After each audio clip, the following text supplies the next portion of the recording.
នេះយើងចុចបើក drone i1 Pro មកយើងសង្កត់កន្លែងនឹងខ្លាំងមកវាចេញភ្លើងហើយអញ្ចឹងយើងបើក tele ក្រោយដាក់ថ្មហើយយើងហុញឡើងលើមួយដៃខាងឆ្វេងហ្នឹងហុញឡើងលើមួយចុះកោមួយតមកយើងទាញដៃទាំងពីរនឹងចុះកោមុំ45ដឺក្រេវាញាក់ភ្លើងដើម្បីឲ្យវាស៊ីជាមួយ tele តមកយើងចុចកន្លែងនេះមួយចុចមកគាត់ហ្នឹងវាហោះឡើងអូខេនេះ drone វាហោះឡើងណាវាមានភ្លើងហើយភ្លើងវាហ្នឹងយើងអាចបិទបើកបានយើងបិទវាក៏បានដែរដើម្បីកុំឲ្យវាស្ទះពីនេះដៃខាងឆ្វេងនេះយើងហុញឡើងលើទៅវាឡើងលើបើយើងទាញទៅស្ដាំបាទស្ដាំនេះដៃខាងស្ដាំទាញទៅស្ដាំនេះយើងដាក់កន្លែងដៃ tele យើងខ្វែនឹងចេញមកសូកដាក់ដៃវានេះចូលសូកត្រង់នេះអូខេកន្លែងនេះយើងដាក់ទូរស័ព្ទទាញវាមកឲ្យសូកពីសូកបញ្ចូលទៅអាចទៅបានណាមើលទៅជាកាមេរ៉ាពេលហោះ drone នេះរបៀបប្រើប្រាស់ drone គឺយើងបើក tele មកហើយយើងហុញដៃខាងឆ្វេងឡើងលើមួយទាញចក្រមួយហើយទាញដៃទាំងសងខាងចូលខោម45ដឺក្រេដើម្បីឲ្យ tele ស៊ីជាមួយ drone អូខេយើងអាចចុចអាមួយគ្រាប់នេះមួយគ្រាប់ទៅ drone វាហោះឡើងហើយបើវាពងទៅហើយយើងចុចអាហ្នឹងមួយវាចុះក្រោមវិញនេះដៃខាងឆ្វេងហុញឡើងលើវាហោះឡើងខ្ពស់ហើយនៅខាងឆ្វេងដៃនេះគឺ sensor យើងចុចវាមួយបើក sensor ចុចមួយបិទ sensor ហើយកន្លែង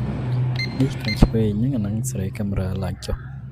ជាមួយដៃឆ្វេងហ្នឹងខាងស្ដាំហ្នឹងហើយនៅខាងស្ដាំគ្រាប់នេះគឺក្លាប់360ដឺក្រេយើងចុចមួយទាញទៅស្ដាំវាក្លាប់ទៅស្ដាំចុចមួយទាញអាដៃនឹងទៅឆ្វេងវាក្លាប់ទៅឆ្វេងហើយបើយើងចុចមួយហើយក្លាប់រុញដៃទៅមុខឬមួយចុះក្រោមអាហ្នឹងវាអត់ក្លាប់ទេវាក្លាប់ទៅឆ្វេងស្ដាំហើយកន្លែងនេះគឺសេរីពេលវាដែលហោះអត់ហ្នឹងអីយើងសេរីវាឆ្វេងស្ដាំទៅមុខទៅក្រោយអញ្ចឹងនៅស៊ីហើយកន្លែងនេះល្បឿនចុចមួយល្បឿនចុចមួយទៀតល្បឿនមធ្យមល្បឿនលឿនណាស់ហើយបើយើងចុចចុះបានបិទភ្លើងនៅនេះយើងអាចចុចមួយទៅដើម្បីឲ្យវាហោះចុះមានតែប៉ុណ្្នឹងครับនេះរបៀបចូល Wi-Fi គឺយើងបើកផ្ដាប់ scan ហ្នឹងមកគឺយើង scan ប្រើកម្មវិធី Wi-Fi UAV នេះយើងអាចវាយនៅក្នុង iOS ឬ Play Store ក៏បានដែរយើងសើររក Wi-Fi UAV មកហើយយើងបើក Wi-Fi នេះយើងបើកចូល setting មកចូល Wi-Fi តមកយើងរក Wi-Fi ឈ្មោះ flow នេះយើងចុចមកដើម្បីភ្ជាប់វាអានោះបើសិនវា load notification អីយើង click yes ណាអញ្ចឹងយើងចូលទៅកម្មវិធី Wi-Fi UAV នេះយើងបើកមកគឺវាភ្ជាប់កាមេរ៉ាជាមួយ drone ណាយើងអាចឆែកមើលក្នុងទូរស័ព្ទបាននេះជាកាមេរ៉ារបស់ drone នេះជាវីដេអូរបស់វាយើងអាចប្រើក្នុង app នឹងបាន